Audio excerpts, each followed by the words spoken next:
Imagine riding 3 hours through the freezing rain to your own wedding, only to walk up the steps and see your sister wearing your dress marrying your fiancé. That is exactly where Lysandra Tremaine found herself. The rice was still falling like soft accusations when she realized the truth. Her betrothed had just wed her sister instead. My daughter swears that the moment this channel reaches 1,000 subscribers, she'll finally stop hoarding my stories and start sharing them with all her friends. So tell me, my lovely listeners, where are you joining us from today? The misty moors of Yorkshire or the sun-drenched coast? Smash that like button if your heart just skipped a beat for our heroine, and subscribe right now so we can keep delivering these tales that make the impossible feel real. It truly helps us reach more hearts exactly like yours. Now, back to the church steps. Lysandra had traveled across the moors to reach the altar she believed would be hers, only to stand frozen as the bells rang for another bride entirely. The guests parted for her now, not from respect, but from a hungry silence, eager to witness the jilted woman's collapse. Every eye measured her humiliation. Lysandra stood there, her deep sea-green eyes fixed on the scene before her. Lord Harlan Voss, the man who had promised her forever, stood beaming beside a woman in white silk and orange blossoms. The veil had been thrown back to reveal Rosamond's triumph, her younger sister's glowing features arranged in an expression of radiant innocence that Lysandra knew to be a lethal, practiced lie. "Miss Tremaine," Lady Ashworth's voice cut through the damp morning air with the precision of a blade. "How awkward. We were told you had graciously stepped aside. Did you not receive the new invitation?" The words landed with their intended effect. Whispers rippled through the assembled guests like wind through dry wheat. Lysandra felt the weight of 200 eyes upon her, cataloging her damp walnut hair and alabaster skin to be dissected over tea for weeks to come. Her fingers tightened on her reticule until the embroidery dug into her palm. The sharp pain steadied her, giving her something to focus on beyond the spectacle of her sister's treachery. "I seem to have been omitted from the correspondence, Lady Ashworth." Lysandra's voice emerged level, each word carefully controlled to frame her face with an air of wounded dignity. "Though I confess I did not anticipate finding my sister so comfortable in my place." Harlan had the grace to pale. He took a half-step forward, one hand extended, as though he might explain, might somehow justify what could never be justified.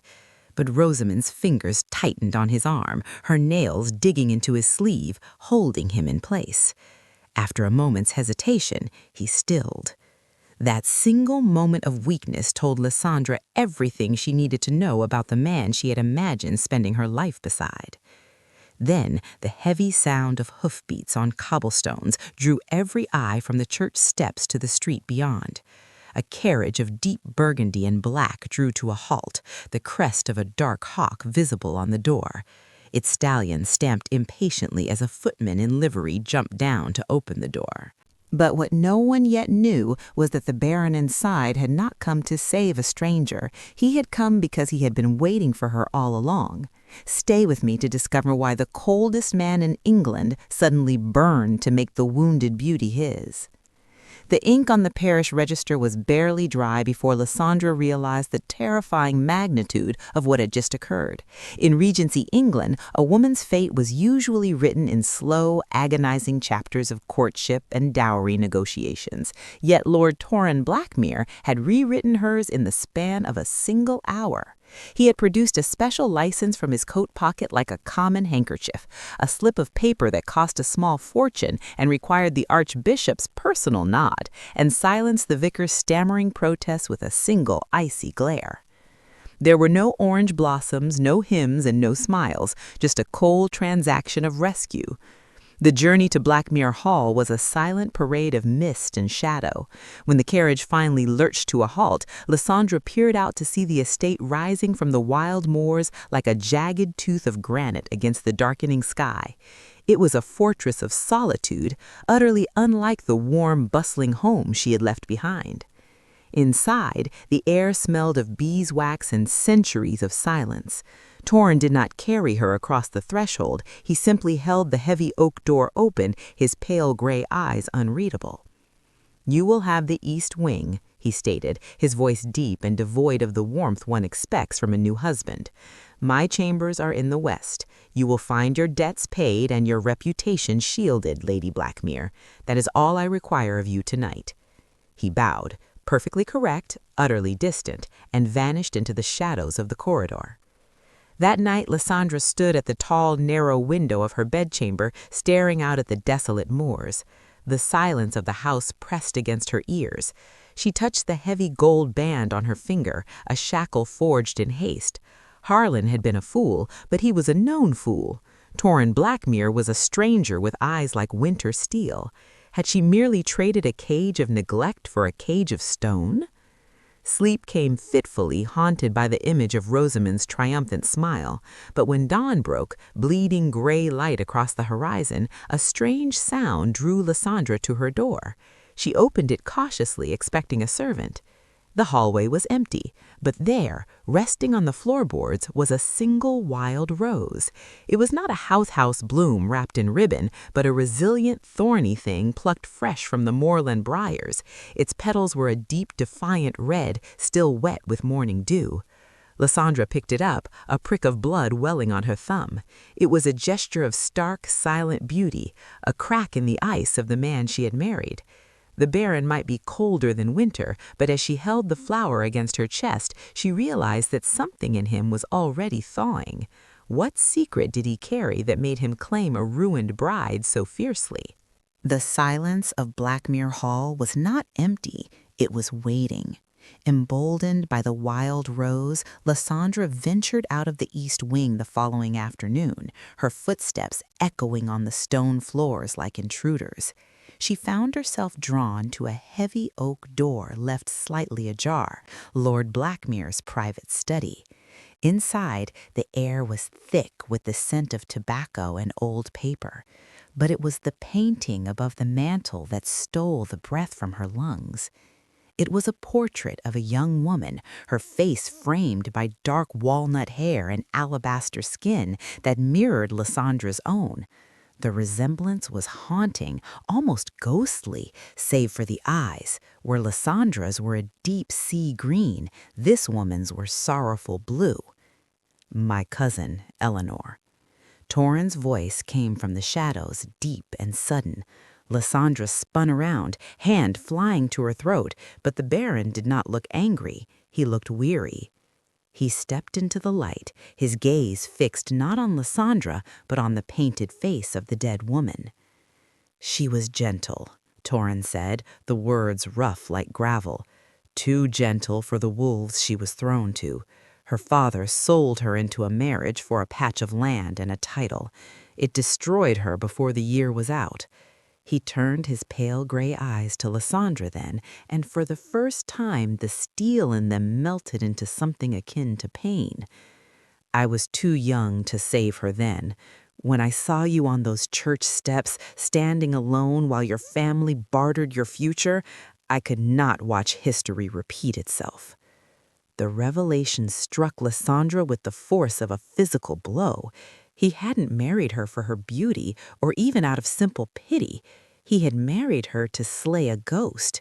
He was not a monster hoarding a bride. He was a guardian who had arrived too late once and refused to be late again. In the days that followed, the terrifying Lord Blackmir began to dissolve, revealing a man of quiet, deliberate thoughtfulness. It wasn't grand gestures, but the small ones that disarmed her. A leather-bound volume of Byron appeared on her nightstand, bookmarked at a poem about resilience. At breakfast, he remarked, without looking down from his paper, that the soil in the south garden was particularly suited for the cuttings of wild roses, should she wish to plant them. Lysandra found herself watching him when he wasn't looking, tracing the sharp line of his jaw and wondering at the fierce protector beneath the cold exterior. Yet as the ice between them began to thin, a new terror took root. Was she merely a project of redemption, a vessel for his guilt over Eleanor? And if his protection was born only of duty to the dead, what would happen when they were forced to leave this sanctuary? A letter sat on the hall table, its wax seal mocking her peace. The London season was calling, and with it the inevitable collision with the sister who had ruined her. Lysandra feared that when Torrin saw her standing next to the vibrant, victorious Rosamond, he might finally regret saving the sister who was merely a shadow of the one he truly wanted to save. Dinner at Blackmir Hall had become a ritual of quiet silver and polite inquiries, the vast mahogany table stretching between them like a dark ocean. But tonight, the ocean shrank.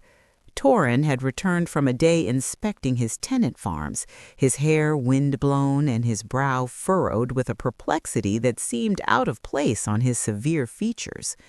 When Lysandra asked if the day had been difficult, he set down his wineglass and sighed. "It seems Mrs. Higgins' goat has developed a taste for the finer things," he said, his voice grave but his mouth twitching at the corner.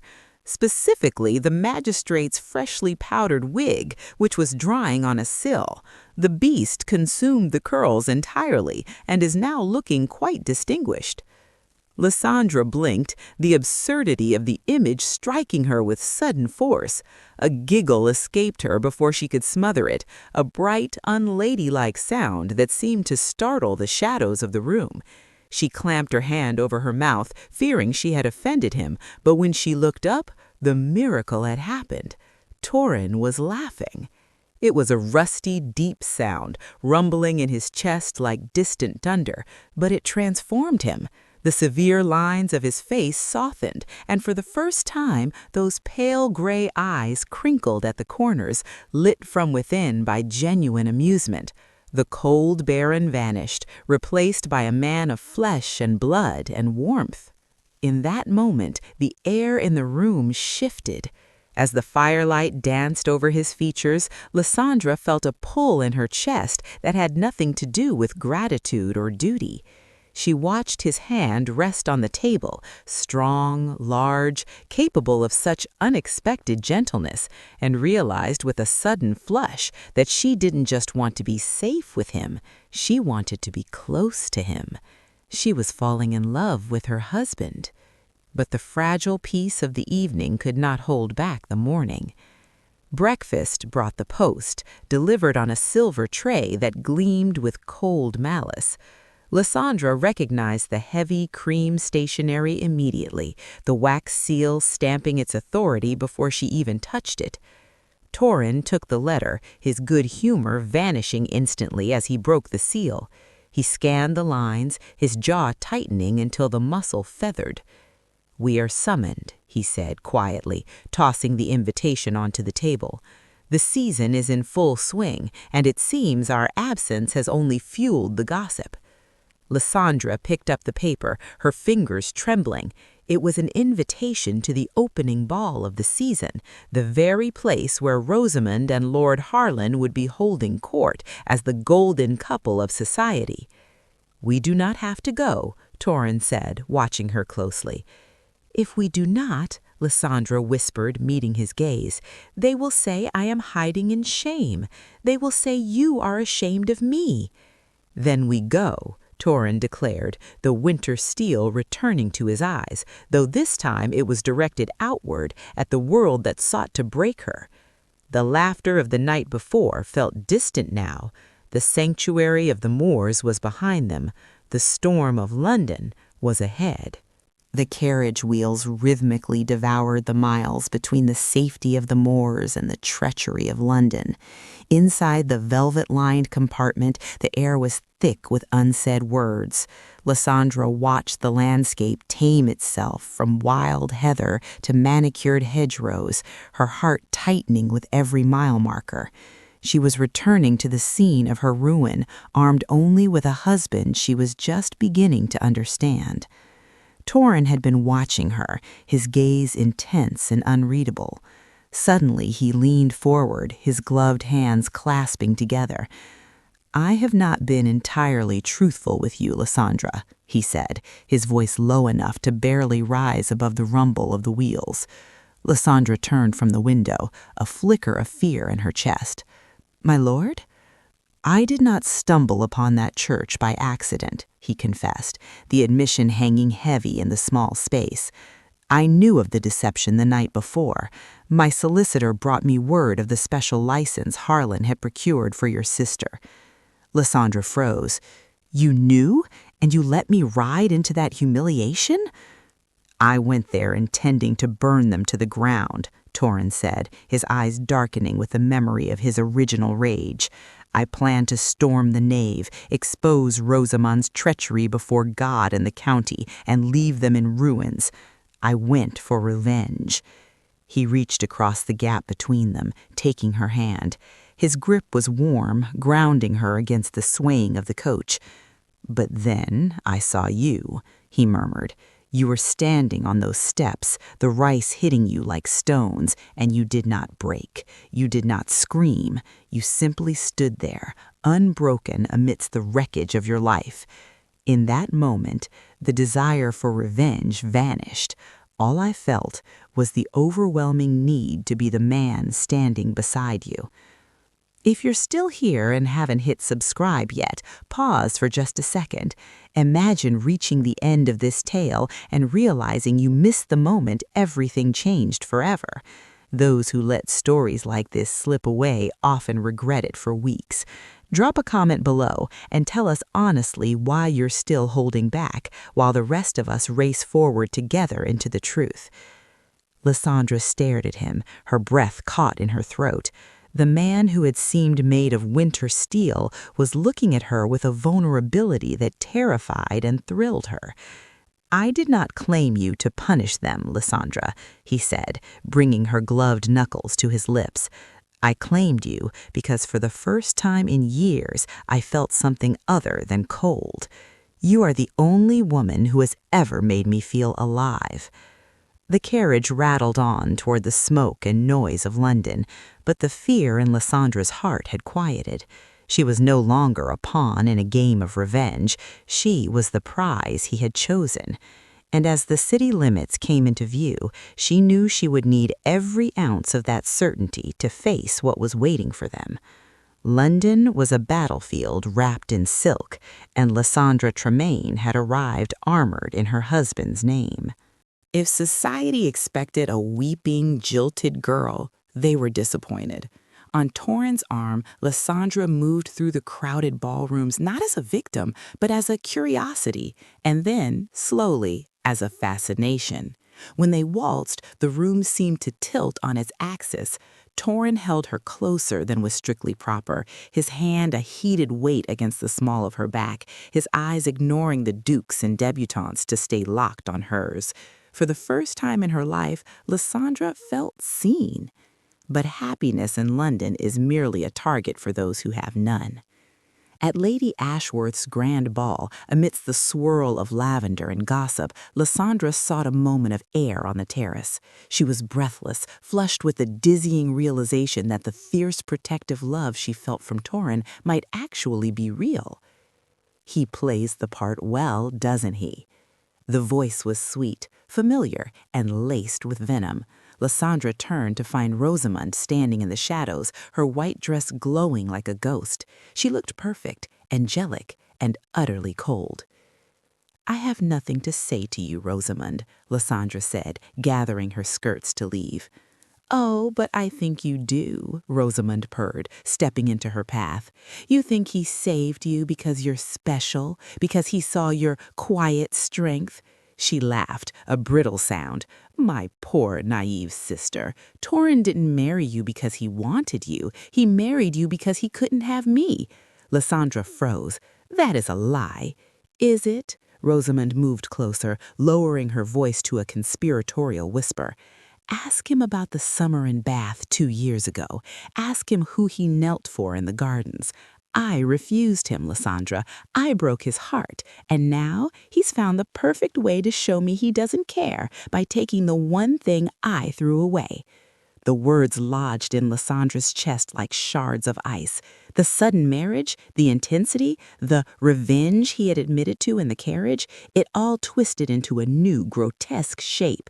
He hadn't wanted revenge on Harlan, he wanted revenge on Rosamond, and Lysandra was just the prop he used to get it. "He loves me," Lysandra whispered, but the conviction was bleeding out of her voice.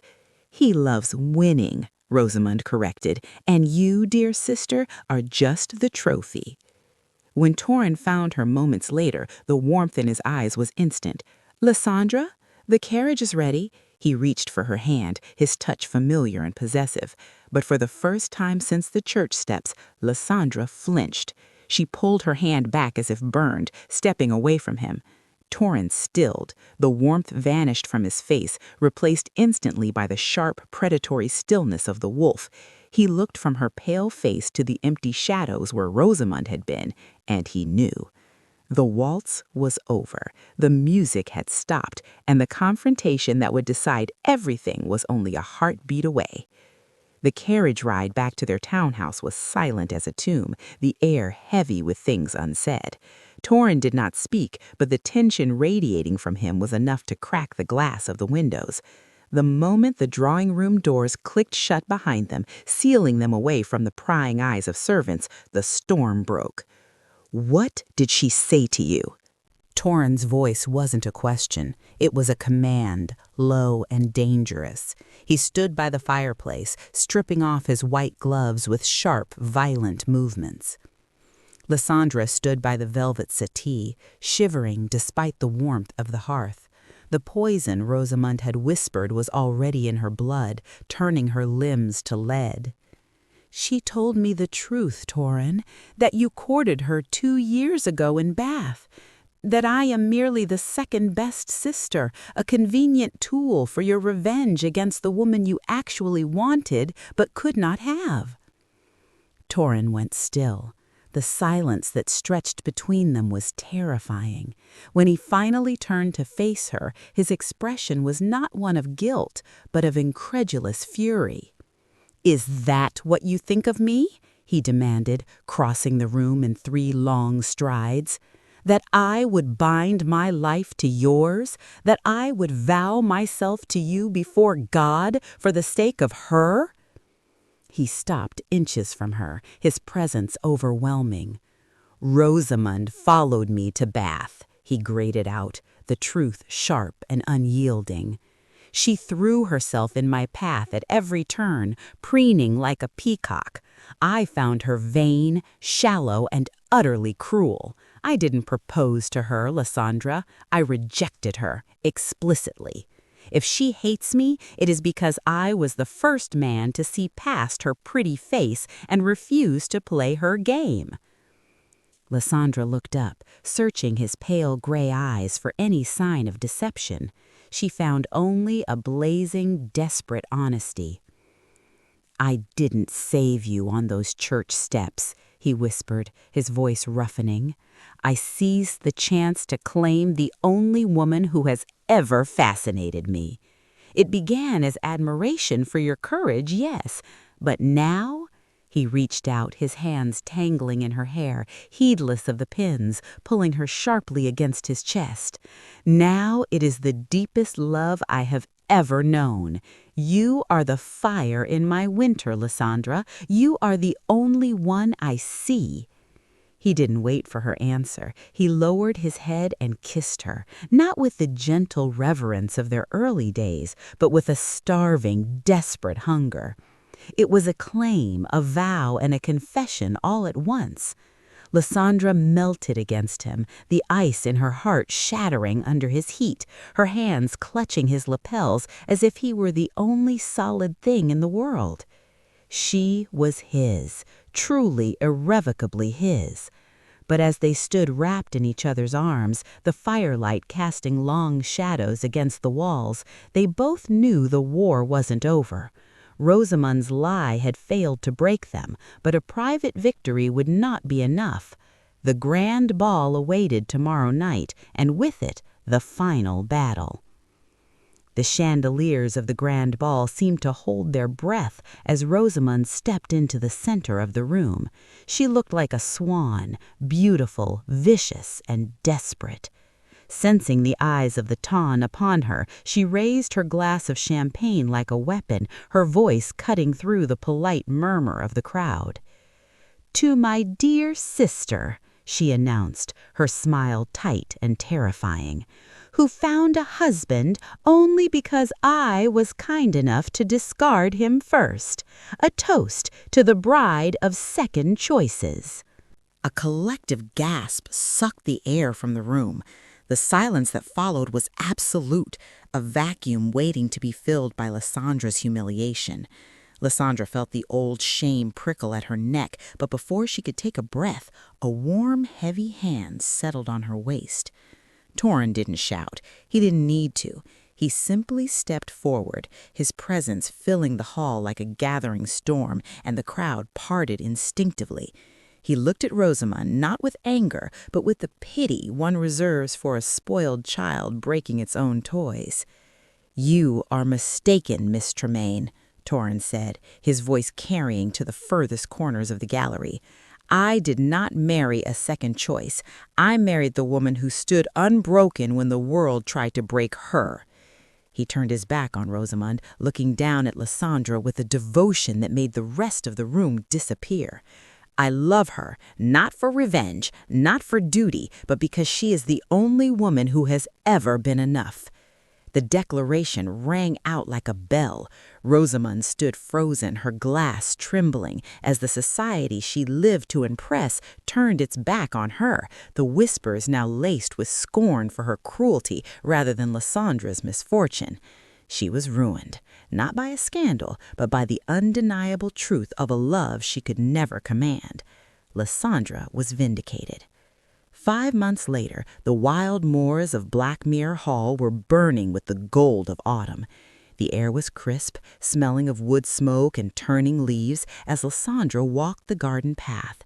She paused by the rose bushes, now strong and tangled, thriving against the stone, and rested a hand on the gentle swell of her stomach. She felt a presence behind her before she heard the footsteps. Torrin wrapped his arms around her from behind, his hands settling over hers on the curve of their coming child, his chin resting on her shoulder. There was no winter in him now, only the steady warmth of a man at peace. She leaned back against him, watching the sun dip below the horizon. The ghosts of the church steps were gone. She knew now, with a certainty that settled deep in her bones, that she was never a replacement. She was the one he would have crossed kingdoms to claim. And if you've stayed until the very end without subscribing, ask yourself truly, what if the next story that could heal your heart never reaches you because you hesitated today? Those who miss these endings often feel the ache for a long time.